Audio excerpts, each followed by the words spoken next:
जय जगन्नाथ। नमस्कार दोस्तों, स्वागत है आप सभी का मेरे यूट्यूब चैनल पर। सरायकेला, जहाँ परंपराएं आज भी अपनी जड़ों से जुड़ी हुई हैं। आज कार्तिक पूर्णिमा के पावन अवसर पर खड़कई नदी तट पर उड़िया समाज के लोगों ने बड़े ही श्रद्धा और हर्षोल्लास के साथ पंचक यानी पौंछ को पर्व मनाया। ये सिर्फ एक त्योहार नहीं, बल्कि सदियों पुरानी आस्था और परंपरा का संगम है। इस दिन का मुख्य आकर्षण है केले की डालियों से बनाई गई नावें, जिन्हें स्थानीय भाषा में बोईतो कहा जाता है। इन नावों को सजाया जाता है दीप, फूलों, तुलसी के पत्तों और पूजा की सामग्रियों से। हर परिवार अपनी अपनी नाव तैयार करता है और फिर पूरी श्रद्धा के साथ उसे नदी में प्रवाहित करता है। माना जाता है कि प्राचीन काल में जब व्यापार के लिए लोग समुद्र या नदी के रास्ते नावों से यात्रा करते थे, तो वे भगवान से प्रार्थना करते थे कि उनकी यात्रा सफल और सुरक्षित रहे। उसी स्मृति को आज भी बोईतो बंदाणों की परंपरा निभाई जाती है। यह पर्व समाज में एकता, प्रेम और संस्कृति जुड़ाव का भी प्रतीक है। यह हमें याद दिलाता है कि परंपराएं तभी जीवित रहती हैं जब हम उन्हें आगे बढ़ाते हैं। आज की युवा पीढ़ी भी इस उत्सव में पूरे उत्साह से भाग लेती है। यही इसकी असली सफलता है।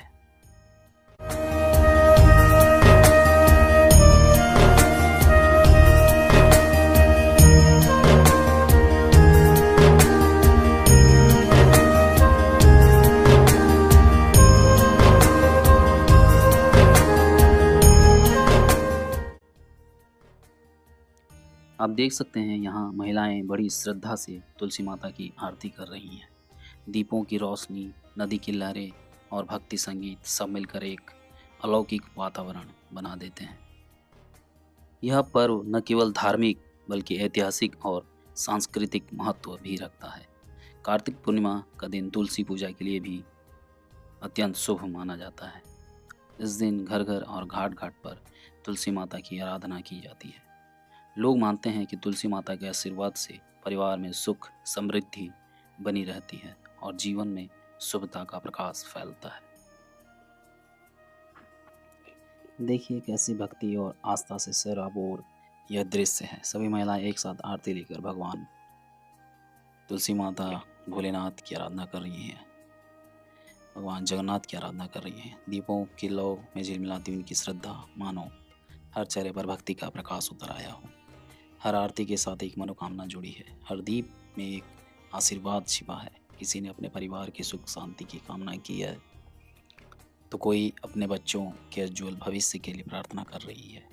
उड़िया समाज की यही तो विशेषता है, जहाँ परंपरा केवल रीति नहीं बल्कि जीवन का हिस्सा है। महिलाएं इस पर्व की आत्मा हैं, उनकी आरती से पूरा वातावरण पवित्र और शांत हो उठता है। यह दृश्य वाकई अद्भुत है। इन दीपों के साथ बहती हैं लोगों की भावनाएं, उनकी प्रार्थनाएं, उनके सपने। ये दृश्य सिर्फ आंखों को नहीं बल्कि दिल को भी छू जाता है। हर दीप इस विश्वास का प्रतीक है कि भक्ति और परंपरा कभी नहीं डूबती। कहा जाता है पहले के जमाने में जब व्यापारी नावों से यात्रा पर निकलते थे, तो इस दिन भगवान से प्रार्थना करते थे कि उनका सफर सुरक्षित रहे। आज वही परंपरा हमारे समाज की एक जीवित कहानी बन चुकी है। यह पर्व समाज में एकता, प्रेम और संस्कृति जुड़ाव का भी प्रतीक है। यह हमें याद दिलाता है कि परंपराएं तभी जीवित रहती हैं जब हम उन्हें आगे बढ़ाते हैं। उड़िया संस्कृति में भगवान जगन्नाथ का विशेष स्थान है। हर शुभ कार्य और हर त्योहार उनकी आराधना से ही पूर्ण होता है। इस मौके पर भगवान जगन्नाथ की आरती की जाती है और पूरा घाट जय जगन्नाथ के जयकारों से गूंज उठता है। सरायकेला स्थित जगन्नाथ घाट, जो खड़के नदी तट के पावन तट के किनारे स्थित, वहाँ पर शंख घंटियों की ध्वनि और भक्ति की आस्था मानो स्वर्गीय वातावरण रच देती है। सैकड़ों दीपक नदी की लहरों पर तैरने लगते हैं। इन दीपों के साथ बहती हैं लोगों की भावनाएं, उनकी प्रार्थनाएं, उनके सपने। यह दृश्य सिर्फ आंखों को नहीं बल्कि दिल को भी छू जाता है। हर दीप इस विश्वास का प्रतीक है कि भक्ति और परंपरा कभी नहीं डूबती। सरायकेला में उड़िया संस्कृति की ये झलक न सिर्फ परंपरा को जीवित रखती है बल्कि समाज को एकता और श्रद्धा का भी संदेश देती है।